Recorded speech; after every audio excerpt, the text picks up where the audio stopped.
Olá, meu nome é Felipe Fernandes, eu sou advogado, sou especializado em adoção, trabalho no grupo de apoio à adoção Quintal de Ana, que é um grupo de apoio à adoção da cidade de Niterói. Nós temos muito orgulho aqui desse trabalho, que já tem 19 anos, e hoje nós vamos fazer uma palestra sobre adoções legais, seguras e para sempre, para pessoas que estão se habilitando para a adoção.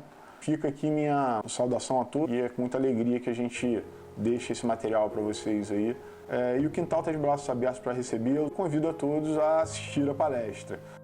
Com mais de 12 anos, né? Com 12 ou mais até 18, que 18 já é considerado adulto, então o poder familiar se rompe pela maioridade e aí são outros regimes de acolhimento, se houver naquele estado um bom regime de acolhimento das crianças, desses adolescentes que passam dos 18 anos.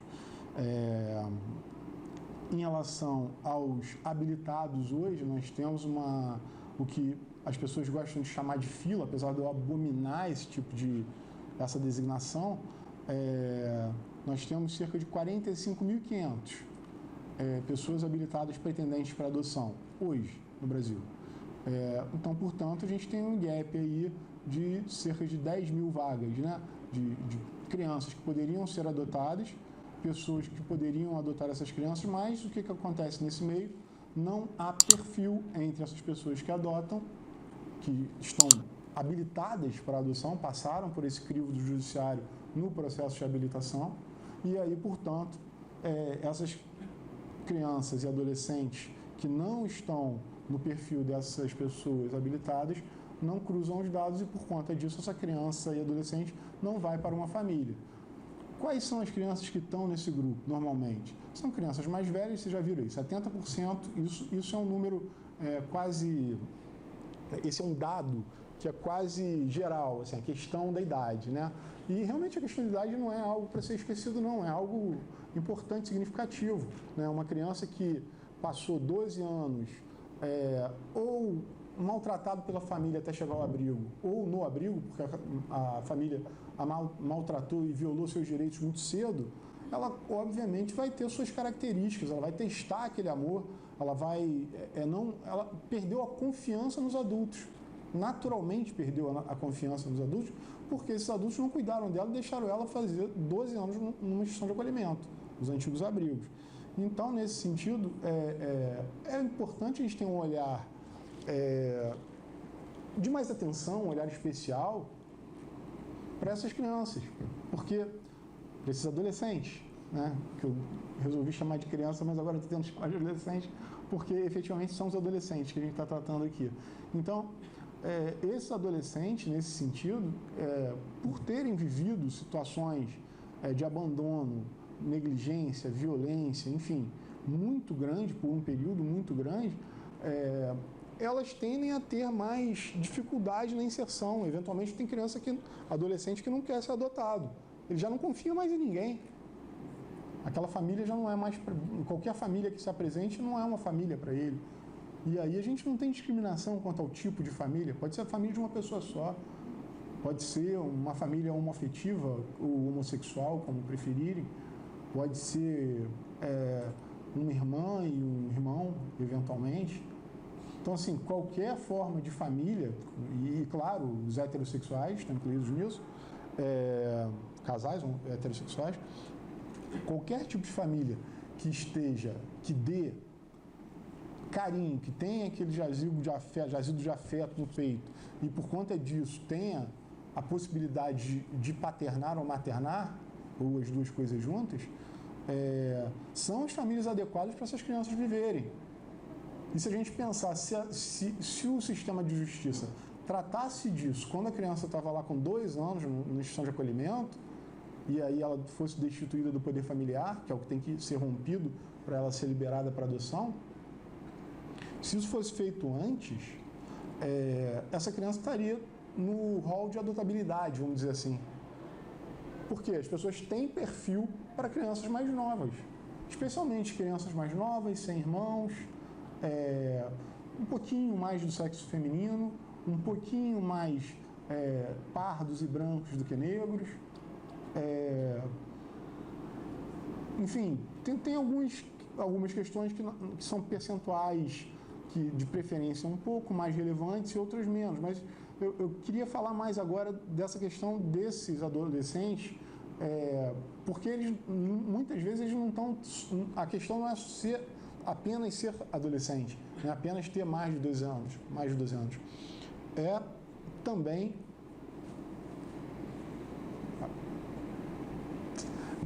também a questão de ter irmãos, de ter alguma doença, de ter algum problema que dificulte a adoção, que a adoção não seja simples, como eu acabei de descrever, com uma criança só, sem irmãos, com saúde boa, né, sem muito tempo de acolhimento, que tenha a cabeça menos traumatizada, porque essas crianças vão sendo traumatizadas, especialmente na tentativa da reinserção familiar, né?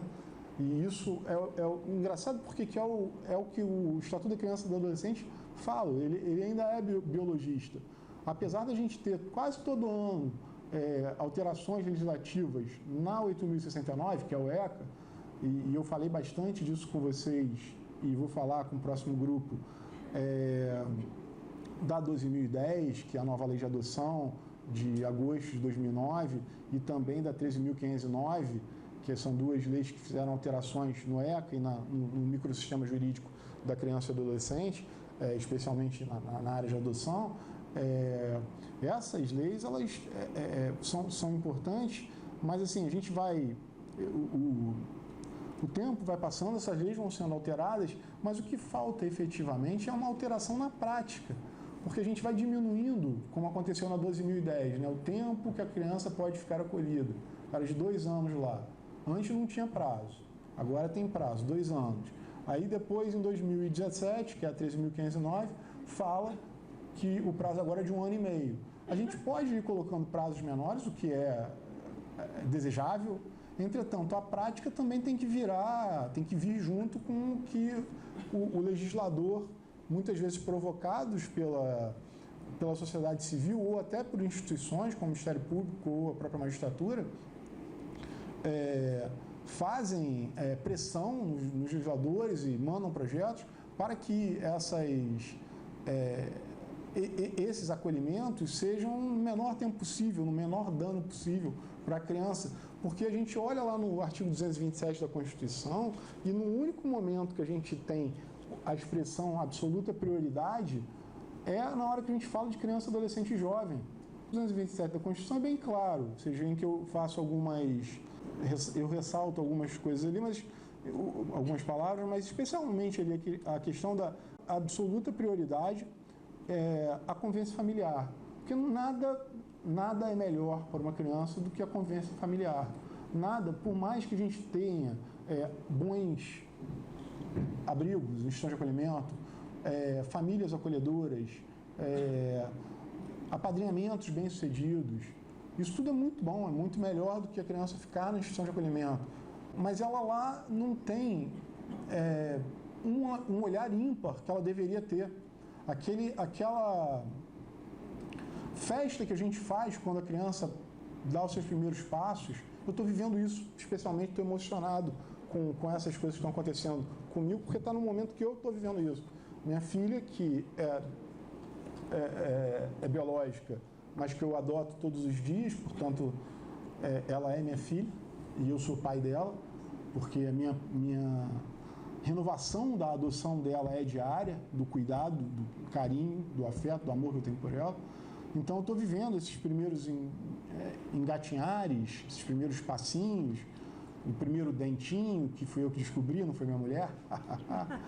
E aí fui falar para ela todo feliz, todo garboso. Mas, enfim, viver isso, escolher essa maternidade, paternidade que a gente escolhe, faz com que a gente tenha um olhar para aquela criança que cada coisinha dessa seja uma vitória. Vocês não têm ideia. Eventualmente, quem já teve filho, quem já adotou, vai ter, né? Mas que na instituição de acolhimento, a criança não vai ter. Elas são criadas por uma cuidadora para cada 5, 10 crianças, Por mais que a cuidadora goste, ela pode dar até afeto, tem bons abrigos, tem boas instituições de acolhimento, mas a necessidade da criança é daquele olhar ímpar, olhar único, que só uma família pode dar. Nem a convivência comunitária, que é interessante, está ali no 227, dá essa mesma gama de direitos. Olhem os direitos superiores, lazer, educação, saúde, né? São vários direitos, mas só quem dá tudo isso é uma família. Né? É uma família. E aí não tem preconceito contra a família biológica, não. Se for a família biológica que naturalmente teve o filho e aí, por conta disso, criou o vínculo amoroso, o vínculo de afeto, ok, que ótimo, que bom. Assim que devia ser, né? A gente não estaria nem aqui falando disso se todos cuidassem dos seus filhos de forma afetuosa, né? Um afeto que vira ação, né? Não um afeto que fica só falado. Porque o afeto falado, muitas vezes, é o afeto daquela mãe que vive em drogadição, deixa a criança no abrigo ou teve a criança recolhida para uma instituição de acolhimento, e ela fala, eu te amo, eu quero ficar com você. E o abrigo, por pena dessa mãe, o sistema de justiça, por pena dessa pessoa, acaba falando assim, não, tudo bem, você pode deixar, recupere e se volte. Quando a gente devia dizer, não, está errado. Por mais que o Estado não tenha dado as oportunidades que aquela pessoa deveria ter, os auxílios que hoje a gente tem de monte aí, os municipais, estaduais e federais, aquela pessoa precisa o quê? Demonstrar afeto por aquela criança. E se eventualmente ela está na droga, ela não tem capacidade de demonstrar esse afeto, de cuidar, para fazer o afeto cuidado, e não o afeto falado, porque senão eu fico falando, eu gosto, eu amo, eu quero. Mas sabe o que isso faz da criança? Uma coisa. Ela vira uma propriedade daquela pessoa. Aí, sobre propriedade, a gente tem o quê? Tem posse. Né? Posse direta, posse indireta, aí vamos entrar no direito civil. Mas a criança é sujeito de direito, a criança não é coisa. A coisificação da criança é algo que impregna o sistema de justiça em geral.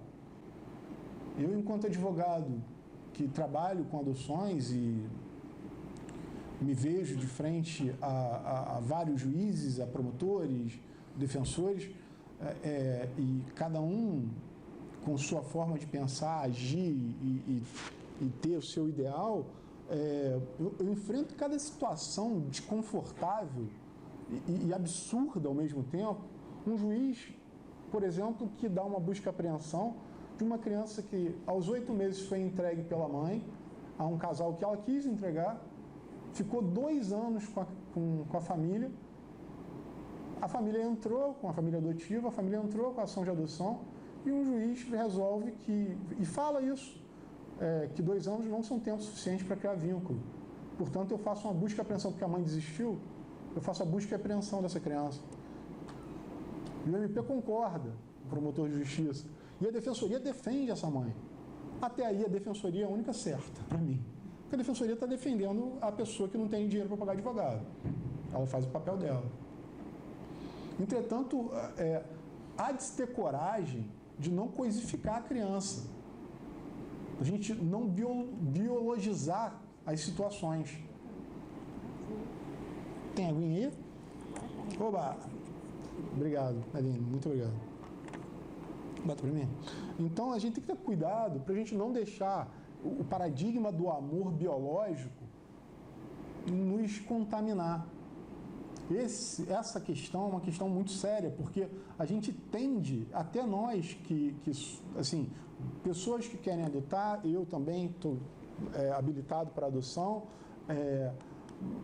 pessoas que às vezes não querem adotar, mas têm simpatia pela adoção, mas a gente tem esse inconsciente coletivo de que o amor biológico é um amor melhor, um amor superior, um amor certo, é um amor correto. E o ECA repetiu isso, porque a sociedade falou isso, especialmente que a gente estava lá em 90, né? A lei é de 90.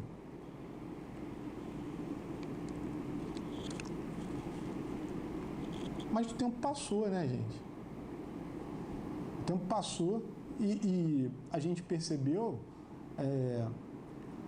que várias formas de amor são possíveis e são permitidas e agora são até protegidas.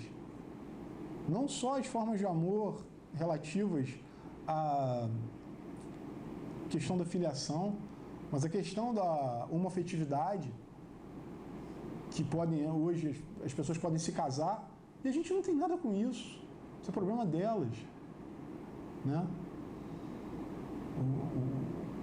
A pessoa ser homossexual e querer casar, querer ter eu acho que foi até um avanço sociológico mesmo. No início do movimento, a gente tinha menos pessoas homossexuais, pelo menos desde que eu entrei, postulando pela adoção. Normalmente, quando isso acontecia, tem uma característica especial, que é os juízes não aceitavam que o casal homoafetivo ou homossexual se habilitasse junto. Um se habilitava, o outro era o tio, né? Era o amigo. Ele era até relatado nos estudos, mas ele não era habilitado. O que, na verdade, se você pensar direitinho, infere um direito da criança, né? A criança não tem direito que a pessoa seja habilitada para adoção? Não é bom para ela que a pessoa passe pelo crivo do judiciário? Mas no início não era assim, só deixava um. Não tinha motivo, não tinha uma regra específica. Liam lá na Constituição, família a entidade composta por homem e mulher, houve mutação constitucional naquele voto sério do Ares Brito, e agora a gente não tem mais esse problema. E é interessante a evolução disso aqui. Também nessa época a gente não tinha tanta procura dos casais homoafetivos, homossexuais. Isso foi crescendo.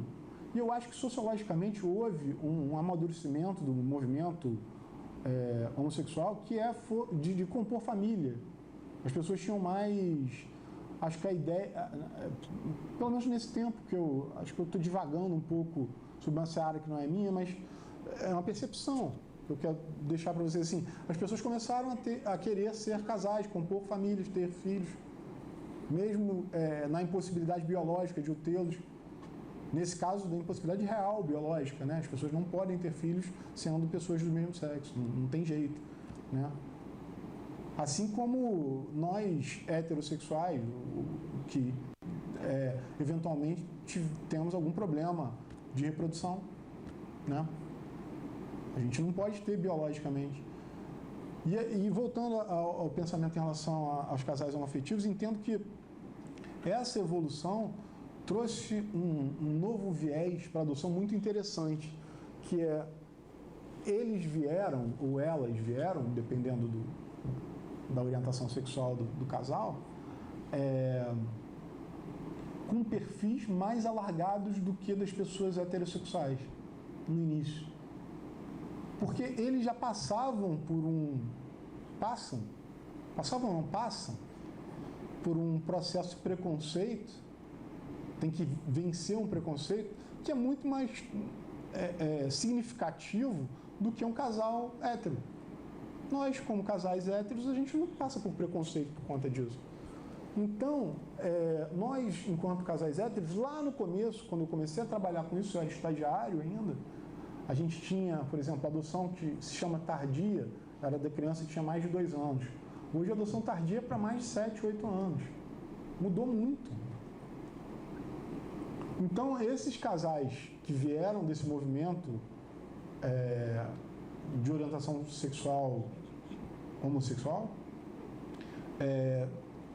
trouxeram com eles uma benesse para a adoção muito grande, que nós podemos adotar crianças diferentes da gente, porque elas só podem ser crianças diferentes da gente. Elas não vão vir da nossa biologia, não tem jeito. E esse pensamento tem que vir para a gente enquanto pretendente de adoção. Nosso filho não vai parecer com a gente. Nosso filho não será a reprodução branca, nariguda, com essa cara que eu tenho aqui. Meu filho por adoção não será assim. Será absolutamente diverso de mim. E esse amor diferente, que eu não pude ter ainda, que a Tereza já teve, ele está aqui assistindo, que bom. Abraço, Roberto. Espero que você continue dançando daquela forma como você dança, que é muito interessante. Mas onde eu estava? Roberto me fugiu aqui. Ai, gente, ajuda aí. Você que gostaria de ter a experiência que ela teve como orientadora? Sim, Você vai passar isso, que a gente vai passar pelo diverso, pelo amor do diferente. Né? Esse amor pelo diferente, e assim, isso é tão óbvio. E no início não era. A adoção era uma situação absolutamente... Eu quero reproduzir meus laços, eu não vou contar a verdade, né, sobre a adoção, eu não vou assumir a verdade. Gente, isso hoje é inconcebível. A adoção a gente coloca no peito, não sei se ela está aqui com o botão dela. É pelo contrário, é um motivo de orgulho, é um motivo da gente... É tanto amor, é tanta vontade de ser pai, de ser mãe, que a gente vai buscar uma forma que é mais difícil do que a forma biológica. Que a forma tradicional. Não que a forma tradicional acabe, pelo contrário, continuem tentando, continuem namorando. Isso é bom, isso é legal, isso aproxima o casal. Mas que, se vier pela adoção, essa criança vai ser um filho de primeiro... assim, de primeira ordem, como filho adotivo, como filho biológico seria. Então, essa mudança no perfil que houve a partir da percepção da dificuldade dos casais heterossexuais e da entrada nesse mundo adotivo dos casais homossexuais, surtiu efeito. E lembra que eu estava falando há pouco agora sobre a questão da dificuldade dos 45 mil que tem lá habilitados e 500 e das quase 10 mil crianças que não são compatíveis? É nesse sentido que a gente pode mudar isso, e a gente mudou, gente. O Quintal da Casa de Ana, junto com todos os outros grupos de adoção, com a ANGAAD, com a AMAR, com a associação lá de São Paulo, que também tem uma associação estadual, a gente mudou. Quando eu comecei a trabalhar com adoção, a gente tinha 2 anos, hoje a gente tem 8, isso é maravilhoso. A adoção interracial era um tabu, hoje não é mais. As pessoas adotam interracialmente, brancos adotam negros, negros adotam brancos, pardos são adotados por todos. Isso acontece sem parar. Isso é uma grande vitória, uma grande evolução no nosso trabalho. E a gente fica muito feliz, mas ao mesmo tempo, quando a gente vê as campanhas do sistema de justiça, elas são focadas só para ampliação de perfil.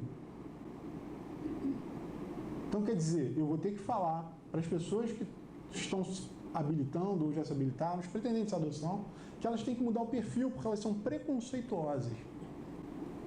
E por serem preconceituosas, elas só querem crianças iguais a elas. Gente, isso é um absurdo de um tamanho tão grande. As pessoas já mudaram, as pessoas já entenderam. Essa mudança está acontecendo paulatinamente, nesse tempo aí de 20 anos que eu trabalho com isso, quase 20 anos. E as pessoas vão mudando, vão adotando grupos de irmãos. Começa com 2, depois vai para 3. Adotam crianças com algum problema de saúde, sim. Isso ampliou. A adoção interracial acabou o tabu. Acabou, a gente chamava isso de adoção necessária. A adoção necessária é todas as adoções que tinham muita dificuldade. A adoção interracial não é mais adoção necessária. Existe uma pequena predileção por crianças pardas e brancas, mas ainda é muito residual. Isso vai mudar. Tenho fé que isso vai mudar. E aí a campanha vem dizendo que o problema são vocês, sou eu, é ela. E aí sai lá uma publicação, temos 69% de negros disponíveis para adoção. Temos 20% de pessoas que querem negros no cadastro de adoção. E aí, o que eles estão falando na hora que eles falam isso? O que o sistema judiciário está falando? Está falando assim, o problema é de vocês. Vocês mudam o seu perfil e por não mudar seu perfil, as crianças estão ficando lá. Mas tem um motivo que é muito mais sólido, muito mais real, muito mais verdadeiro, que a gente não deve negar esse fato, que o retrato é esse, tem 45.500 pessoas querendo adotar, habilitadas para adoção, e 9.000 e quase 10.000, não, 9.300, perdão, criança e adolescente para adoção. Isso é um fato, é um retrato, assumimos. Vamos trabalhar para que essas adoções sejam possíveis algum dia. Mas a questão é muito mais interna do sistema de justiça do que propriamente do problema do adotante. Por isso que eu brinco com vocês, o adotante acaba sendo o último da cadeia alimentar nesse microsistema. Porque ele além de ser o que vai, na verdade, nesse ponto eu concordo, que é dar àquela família, àquela criança, uma família, e essa parte está certa, mas ele vai ser o último a saber, ele vai ser o que vai sofrer o segredo de justiça, ele não vai saber o lugar dele na fila que não existe. E ele ainda é preconceituoso, de antemão. O sistema de justiça já julga isso. Mas ele, na verdade, o que ocorre é que ele preencheu um perfil na hora da habilitação, voltamos lá para a habilitação, até para o grupo de apoio à adoção antes, que era compatível com a sua possibilidade de afeto, que era pertinente para o que ele podia amar. E a gente não deve mudar perfil porque a gente quer adotar mais rápido. A gente deve mudar o perfil se efetivamente houver uma possibilidade de uma relação paterno-filial de qualidade. Eu fui ao abrigo, eu visitei, eu vi aquela criança de 4 anos, mas eu queria de 2, e essa criança de 4 anos me cativou, estou apaixonado. E agora mudo o meu perfil, vou até a vara, falo com o meu técnico, quero alterar o perfil. Ah, essa criança está disponível? Não, não está. Essa criança vai ser para uma pessoa que está antes que você no cadastro. Mas você mudou o seu perfil, porque você viu que você pode amar o diferente. E voltando à questão do sistema de justiça culpabilizar o habilitado, a gente tem que focar, na verdade, no tempo que ocorre a destituição do poder familiar. O tempo que a criança é liberada do poder que aqueles pais biológicos que não tiveram condição de cuidar. E aí pode ser por qualquer motivo. Pode ser por negligência, pode ser por abandono, pode ser por violência. Há alguns mais graves do que outros. Mas esse tempo tem que ser o tempo pequeno. Esse tempo é o tempo da criança, absoluta prioridade da Constituição, do artigo 227. Se esse tempo for exíguo, se esse tempo for celerizado, o que vai ocorrer é o quê? Aquela criança que hoje, pelo Instituto de Jurismetria Brasileiro, demora 7 anos e meio para ser disponibilizada para adoção numa destituição do poder familiar, vai ser liberada no ato de suspensão da ação de destituição do poder familiar. Porque, no primeiro momento, a equipe, o juiz, o promotor, que são quem recebe primeiro essa demanda, entendem que essa pessoa não vai ter recuperação rápida. Essa pessoa que eu digo é a mãe e pai biológico. Família biológica. Família extensa também, biológica. E essa percepção faz com que, na suspensão, logo no início do processo, você libere a criança para ela ir para uma família adotiva. E se isso acontecer logo no início, a criança com 2 anos, ao invés de com 9, porque esse é o tempo que demora a destituição, ela vai ter gente no cadastro querendo ela. Então, o grande nó que a gente tem no sistema adotivo não é o próprio cadastro, não é o cadastro em si. O cadastro em si, ele não resolve nada. Ele é uma tentativa de organização da forma como vão ocorrer as adoções. Como havia o cadastro antigo, o cadastro que era das comarcas, que eu até julgava mais eficaz do que o cadastro atual. Mas, de qualquer forma, tendo cadastro só da comarca, cadastro nacional versão 2.0, agora vai ter uma nova forma que vai ser o sistema integrado, que o cadastro nacional vai estar nele, que na verdade é um cadastro relativo à vida da criança a partir da entrada dela no sistema. todos esses instrumentos, eles são para que a criança tenha a maior agilização na sua situação jurídica, para que ela possa ser liberada. Liberada, e eu digo, em reintegração, se for o caso.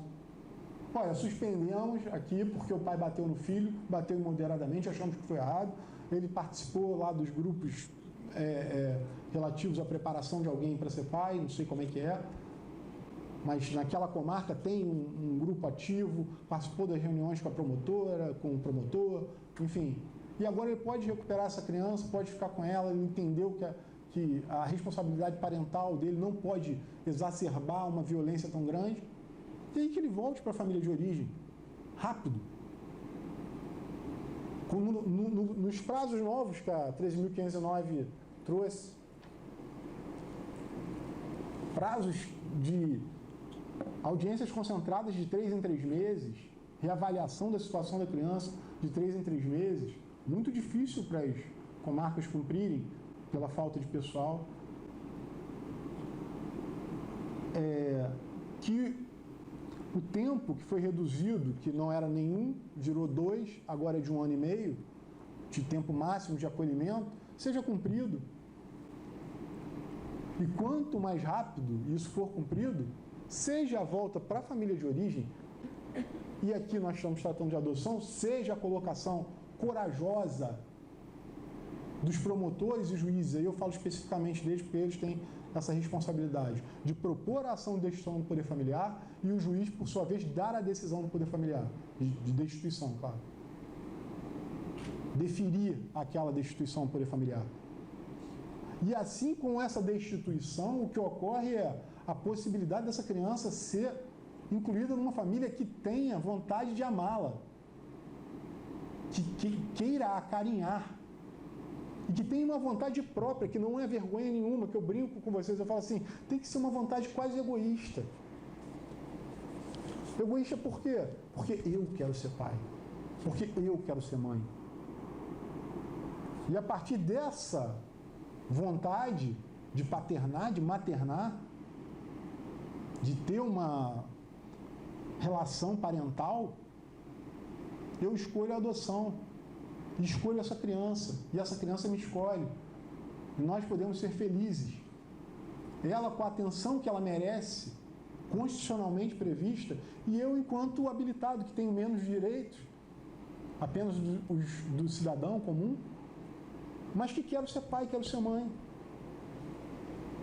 No futuro, gente, se tudo der certo, se a sociedade evoluir, estava conversando isso com a Tereza essa semana,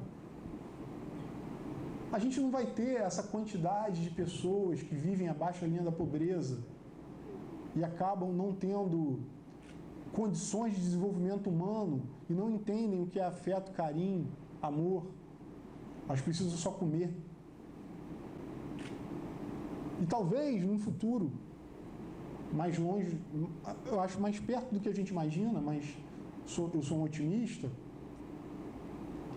a gente não precise se valer da adoção como uma forma de colocação das crianças, que as famílias tenham condição de ter filhos e cuidar deles, porque isso é o normal, isso é o natural. Agora, nós estamos numa realidade que é exatamente o contrário disso. Nós temos que entender isso, e especialmente o sistema de justiça e as pessoas que têm essa atribuição têm que entender isso. Nessa sociedade de exceção, de guerra, de violência, de miséria que nós vivemos, é necessário que esses atores sejam rápidos, corajosos. Eu não gosto de chamar vocacionado, porque se o cara fez um concurso dificílimo para promotor, para juiz, para psicólogo, para cientista social, e vai para a vara de infância, ele foi porque ele quis. Então ele não precisa ser vocacionado, não, tem que fazer o trabalho dele. Se ele fizer o trabalho dele com verdade, com dignidade, entendendo que a doutrina é da proteção integral à criança, a gente deve buscar o melhor interesse das crianças, dos adolescentes. Se o técnico, o juiz, o promotor agir dessa forma, eu não tenho dúvida que as crianças seriam disponibilizadas muito mais cedo para adoção. E a gente teria muito mais adoções do que a gente tem. E, ao mesmo tempo, essas 9.000, talvez elas não tivessem ainda a colocação que a gente tanto deseja para todas as crianças e adolescentes. Mas aí entra o trabalho dos grupos. Aí nós vamos trabalhar com a buscativa. A buscativa é buscar pessoas que não têm perfil, que não são achados no Cadastro Nacional de Adoção, no Cadastro de Adoção, não tem aquele perfil exato para aquela criança, porque senão o cadastro deveria cruzar o dado. É assim que ele deveria funcionar. Os grupos vão buscar. E a gente faz isso, o Quintal faz isso. A Angaad faz isso. Há grupos autônomos que fazem isso. Um grupo muito valoroso, Cegonhas, que é um grupo criado pelo Pontes de São Gonçalo, um grupo de apoio à adoção lá da cidade de São Gonçalo, que busca pais para crianças de 15, 16 anos, de grupos de irmãos, de 10 irmãos, de 5 irmãos, de crianças com paralisia cerebral, de crianças tetraplégicas, HIV. Se bem que HIV houve uma mudança em relação ao HIV, com o avanço da medicina. O HIV se tornou uma doença de convivência. Antigamente era um tabu muito grande. A adoção ainda não é tão fácil assim, mas a adoção de crianças, até bebês com HIV, ficou mais procurada e hoje a gente tem até pessoas, aí sim se forma fila, se há a criança concreta e a busca por essa criança com uma pessoa com perfil exatamente igual ao seu na sua localidade, aí sim forma uma fila, só nessa hora.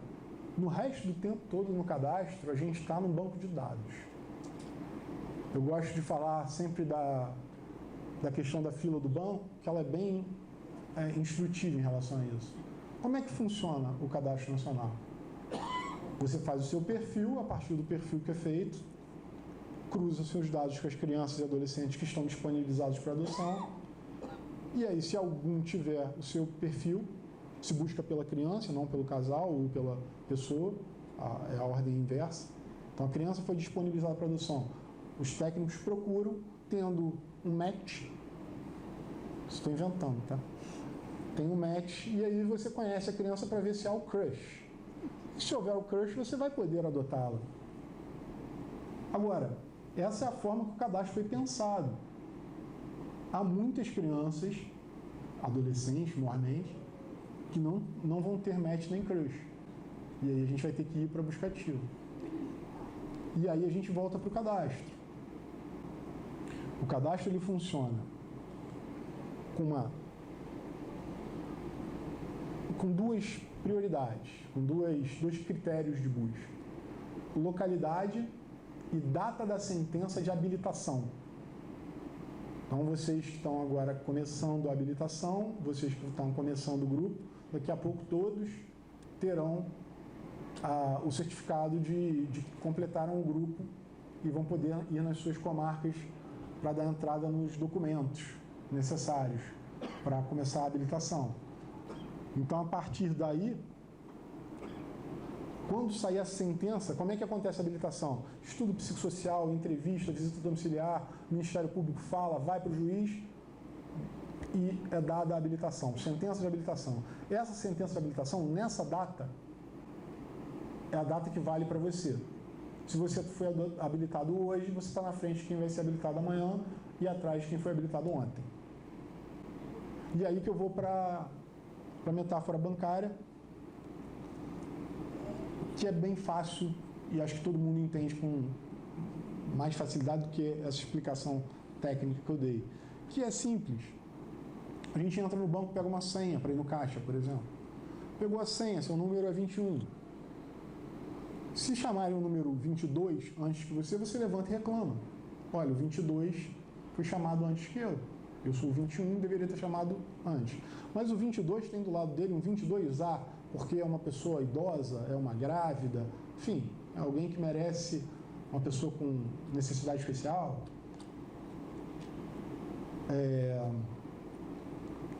e por conta disso você entende, ok, ela está na minha frente, ela tem prioridade. E se eventualmente chamarem o 20 antes de você, 21, você vai saber, ok, ele está na minha frente, tudo bem. O problema do cadastro nacional hoje, que eu vejo como maior, é a falta de transparência, é a falta de informação sobre o cadastro. Por melhor que ele seja, ele deveria ser transparente. O cidadão tem direito à informação.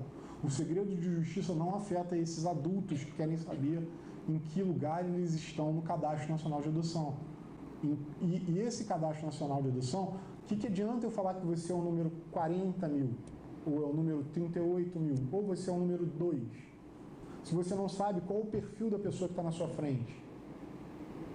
Então ele tem que ser aberto em esquemas para que, de forma rizomática como se fosse uma árvore, né, um neurônio, então ele vai abrindo pequenas filas, enquanto a gente fala, eu quero menino, então abriu um galho.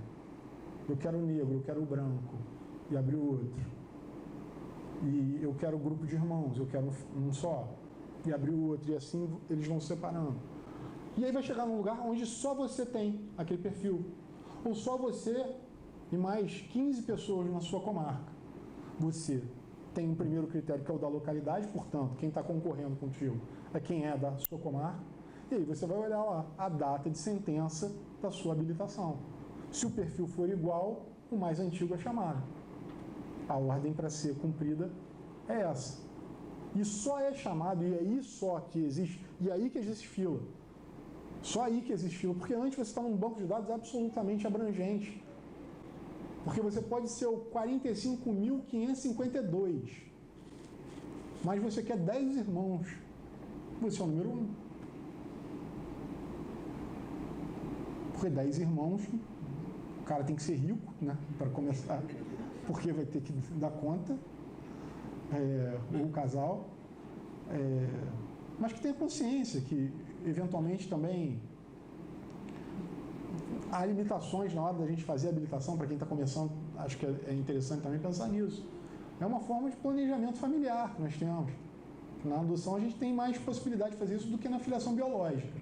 Porque às vezes a filiação biológica vem, a gente não estava esperando, quando vem, aí é gêmeos, e aí? Ih, são trigêmeos. Ah, que beleza. Na adoção não, a gente tem essa oportunidade. É meio estranho, é meio desconfortável, eu sei que é. Né? A gente ficar lá falando, eu quero menino, eu quero branco, eu quero pardo, eu quero negro, é algo que traz um desconforto. Mas são parâmetros para um cadastro que é necessário ser alimentado com aqueles dados. Assim, eu entendo que isso é um facilitador em termos de busca e de encontros. Justamente para a gente não ter aquele erro de buscar uma criança ou um adolescente que você não tenha uma disponibilidade efetiva de criar filho. Porque só é pai, só é filho quem cria, quem cuida, quem demonstra aquele afeto, cuidado. Porque quem não faz isso pode, assim, a classe média e a classe rica do Brasil, ela consegue se autocompor, né? Aquela pessoa desajustada teve o filho, ela não está conseguindo manter o filho, aí vem um irmão que consegue ajudar, vem um avô que salva a situação. A classe média e a classe alta, ela não tem autorização social para abandonar filho. Agora, a classe mais desfavorecida, a classe pobre, ela tem um problema que não tem quem venha, não tem esse avô, não tem como se autocompor, porque não tem gente, porque as outras pessoas também estão naquele mesmo estado de miserabilidade. E para as pessoas que estão nessa situação e têm amor, e têm carinho, e têm vontade de ser pai e mãe, que o Estado provenha isso, qualifique essa pessoa, que o acolhimento seja o menor possível para a criança sofrer menos. Agora, esses são 99% dos pobres do Brasil. Porque 1% 1% não tem afeto, não tem amor, não tem carinho, não sabe o que é uma relação paterno-filial, não teve, às vezes, nem vontade de ter o filho. Então, é muito injusto quando a gente fala que, quando o sistema de justiça acusa a adoção de pegar filho de rico, filho de pobre, para dar para rico, com os 99% pobres do Brasil que cuidam dos seus filhos com o maior carinho, amor, dignidade, que leva lá na escola pública, que tem merenda, e que volta e tem carinho, que cuida do uniforme, que tem que durar mais porque não tem para comprar todos os anos. E aí a tese de quem é contra a adoção é que essas pessoas todas estão no mesmo balaio. A gente está falando de 1% das pessoas que não têm a capacidade de ser pai e mãe. Isso acontece na classe alta, média e baixa. A classe baixa fica mais evidente porque essas crianças param nas instituições de acolhimento. E aí elas são destituídas do poder familiar. E aí que eu digo que não tem que ter vocação, tem que ter coragem. O promotor, o juiz, para resolver a situação da criança, porque ela tem preferência legal. Não é preferência porque eu quero, porque eu gosto, acho criança bonitinha, não. É preferência que está na Constituição, está no ECA e está no Marco Legal da Primeira Infância. Então, portanto, a gente tem que lutar, enquanto grupos, para que esse preceito da prioridade absoluta seja implementado e praticado, porque senão a gente fica falando do afeto falado. Eu quero que seja. Escreve na lei lá, menos 15 dias. Escreve na lei lá, menos 6 meses de acolhimento. Mas não adianta, a lei é um papel em branco, ela aceita qualquer coisa. A gente tem que organizar para a coisa dar certo. Só para vocês terem uma ideia, hoje a gente tem um provimento do CNJ que diz o seguinte, que a cada grupo de 100 mil pessoas tem que ter uma vara de infância especializada com o pessoal necessário. Psicólogo, centro social, juiz, promotor, defensoria. Eu vou dar um exemplo que é mais crasso aqui no estado do Rio de Janeiro, que é a cidade de São Gonçalo, que é aqui do lado da gente. Poucos quilômetros a gente está ali, uma cidade contígua. São Gonçalo hoje tem 1.200.000 habitantes. Quem é de São Gonçalo aqui só? Vocês sabem quantas varas de infância tem em São Gonçalo? Eu tinha falado que era de São Gonçalo no início. Sabe? Uma. Isso aí. Uma. Sabe quantos técnicos tem lá? Estava conversando com técnicos de lá outro dia. 12. Então eles têm um técnico para cada 100 mil habitantes. Quando era para ter uma vara inteira para cada 100 mil habitantes. Então o que acontece não há vontade política do Estado, e aí eu falo do Poder Judiciário, que deveria, nesse ponto, dotar orçamentariamente essa área para que esse provimento fosse cumprido, para que as crianças fossem atendidas com mais presteza e as situações fossem resolvidas de forma mais rápida e que elas, por menos tempo possíveis, ficassem alijadas de famílias. E não é nada contra o Poder Judiciário, pelo contrário, o Poder Judiciário, os juízes, os magistrados, tem magistrados com trabalhos belíssimos, o doutor Sérgio lá na 4ª Vara da capital, em Santa Cruz e Campo Grande, trabalho de apadrinhamento, com a busca de financiamento pelo FIA, enfim, tem gente que a gente vai conhecendo pelo caminho, a juíza de Niterói, a doutora Remara, com a sua presteza, com a sua rapidez de processos que vão para a conclusão. Não estou questionando o mérito de cada um, não é isso que eu quero falar, não é disso que eu estou falando, se eu concordo, se eu discordo, eu estou falando assim, o trabalho deles é bom. O trabalho da doutora Mônica Labuto, em Madureira, trabalho ímpar. Ela faz busca ativa por ela. Ela não procura só grupos para ajudar, ela não é de nenhum grupo, mas a própria juíza vê que aquela criança está ficando muito tempo lá e ela, juíza, vai buscar habilitados em outro estado, porque não tem habilitados na localidade dela. Então, assim, tem gente no judiciário trabalhando muito bem. Entretanto, a administração do judiciário tem que dar cumprimento ao provimento que é do próprio órgão corregedor do judiciário. Quem falou isso foi a chefia do judiciário para o judiciário. Olha, tem que ter uma vara a cada 100 mil habitantes. Então, como é que a gente faz? Niterói tem 550 mil habitantes por aí. A gente tem uma vara de infância. Dá para ter 5 nessa conta. E, ao mesmo tempo, a gente vê, por outro lado, outras matérias que são absolutamente protegidas orçamentariamente falando. Assim, quantas vários juizados especiais cíveis existem? Né? A demanda é enorme porque não tem que pagar para entrar com a ação. Que ação que é? Aquela ação contra a NET que não deu internet na velocidade desejada, aquela ação contra a Sky, aquela ação contra o celular que não funcionou, aquela ação contra a operadora de telefonia, contra o fabricante do seu relógio, enfim. Aí a gente pega Niterói, a gente tem 3 aqui no centro, uma lá na região oceânica que tem mais de um juiz, enche de juízes leigos. Então, assim, a demanda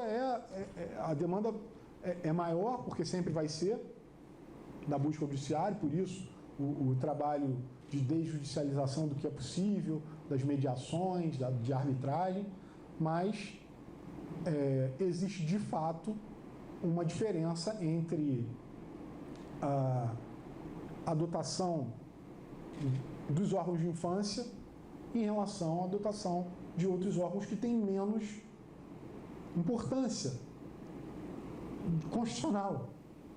Só leu o artigo 227. Eu falei de habilitação, eu tinha anotado aqui, desculpa, eu acabei pulando. Eu queria falar com vocês das exceções da habilitação. Existem exceções, todo mundo precisa se habilitar, mas existem 3 exceções previstas na Lei 8.069 de 90. Passa lá para o último, TT, só para mostrar para eles esse aqui, para a gente ir caminhando para o final. É o artigo 50, parágrafo 13º, inciso 1, 2 e 3. São exceções à habilitação. Todo mundo aqui, que não é estudante, que está no processo, vão entrar para o processo de habilitação na vara de infância da sua localidade, deve saber que existem exceções também à habilitação. A primeira exceção é a adoção unilateral, que é bem fácil de explicar. Eu caso com uma pessoa que já tem filho, essa pessoa perdeu o companheiro, estou considerando aqui um casal heterossexual. Eu caso com uma mulher que já teve filho, com outro companheiro, esse companheiro faleceu, eu adoto o filho dela. Se eu adotar o filho dela, é uma adoção unilateral que eu não preciso me habilitar. Preciso passar por esse procedimento aqui, que a gente começa no grupo de apoio à adoção. A 2 é quando é feito por parente com a qual a criança detenha vínculos de afinidade e afetividade. Reparem no final, vínculo de afinidade e afetividade. Inciso 2 ali. Então, esse vínculo de afetividade e afinidade que é o importante. Porque o que acaba acontecendo? Lembra que eu estava falando antes da questão da busca incessante pela família biológica, pela família extensa, os processos demoram por conta disso? Esse é um dos motivos. Porque buscam parentes extensos ou extensivos que a criança não tem vínculo de afinidade e afetividade. E se ela não tem vínculo de afinidade e afetividade, você podia usar o cadastro. Porque tem uma pessoa habilitada com o perfil daquela criança, naquela localidade, sendo a mais antiga de habilitação, que não tem vínculo de afetividade e afinidade com essa criança ainda. Assim como a avó que está no Ceará e a criança mora no Rio de Janeiro. Assim como um tio que mora no Mato Grosso, que nunca viu a criança. Portanto, nesse caso, por que não consultar o cadastro e não valorizar mais ainda, revalorizar, porque a adoção é exceção à colocação em família de origem, você vai dar essa primazia novamente a quem tem vínculo sanguíneo. Então, esse inciso, ele fala disso. Ele também discute, é discutível a questão ali do que é parente, né? Parente estrito sensu é aquele parente que tenha vínculo de até terceiro grau com a criança. Mas aí padrinho é parente? Porque às vezes o padrinho é muito mais efetivo na vida da criança, do adolescente, do que propriamente um irmão, né? Eu prefiro trocar, para não ter erro, a palavra parente por consanguíneo. Porque o legislador e o sistema, ele ainda é muito biologista. Então, se a gente traz um padrinho que tenha toda a afinidade e afetividade numa adoção sem habilitar-se antes, que é o caso que a gente está falando, são as exceções de habilitação, você corre o risco do juiz tirar e falar, não, quem tem preferência é o cadastro. Aí, para a adoção, quem vai ter preferência é o cadastro. Mas para a criança, o que é melhor? É estar com quem ela tem a vinculação de afetividade e afinidade, né? E o 3, que é um que causa mais dúvidas, porque fala de criança maior de 3 anos de idade com guarda judicial, né, com guarda legal, que fala ali no artigo, no início, e termina com afetividade e afinidade. E aí as pessoas leem assim, vou ficar 3 anos com a criança e vou entrar com a ação de adoção. Mas não é isso que está escrito ali e vocês têm que ter cuidado com isso, porque você tem que ter a guarda legal, quer dizer, judicial. Então, entrar com processo de guarda, o juiz vai deferir essa guarda para você e a partir daí, sim, se a criança for maior que 3, tiver mais que 3 anos, quer dizer, fez 3 anos, você pode entrar com a ação de adoção sem estar habilitado. São as exceções à habilitação. E a gente vai para um inciso que não existe, que seria o 4º, mas que é muito discutido, que é a questão da adoção consensual ou adoção consentida. Então, a adoção consensual, o que é, na verdade? Consentida, induto personae, combinada, desce um pouquinho, desce mais 2, isso. Então, essa 3 aí, induto personae, as outras 2 eu já falei para vocês, é a do cadastro, feita diretamente pelo cadastro, a outra é mista, que eu chamo de mista ou fora do cadastro, que é a criança que já tem a DPF ajuizada e não tem o trânsito em julgado dessa DPF. Então, traduzindo do juridiquês para o português, é a criança que está liberada para adoção e a criança que foi liberada pelo juízo, mas ainda tem um processo correndo em que a família de origem quer ficar com essa criança. Esse é o item 2. No item 1 não há isso mais, então está liberado. No item 3 é a questão da divergência. E a gente tem que esclarecer aqui que nós, grupos de apoio à adoção, nós advogados, promotores, defensores, juízes, enfim, atores do sistema de justiça, defendemos as adoções legais, seguras e para sempre. Essas adoções, intuito personae, elas não são proibidas pela lei, não está escrito no ECA que você não pode fazer. Se você entender que isso foi proibido, é porque você entendeu que o cadastro deve prevalecer sempre.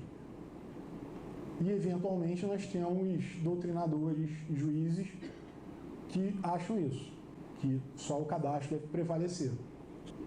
Entretanto, há a possibilidade da adoção consensual, que é a entrega direta daquela mãe para determinada pessoa ou casal, quando há vínculo de afinidade e afetividade comprovados. Se for melhor para a criança, sempre é isso, gente. Melhor interesse da criança. Se for melhor para a criança, que vale até uma adoção consentida.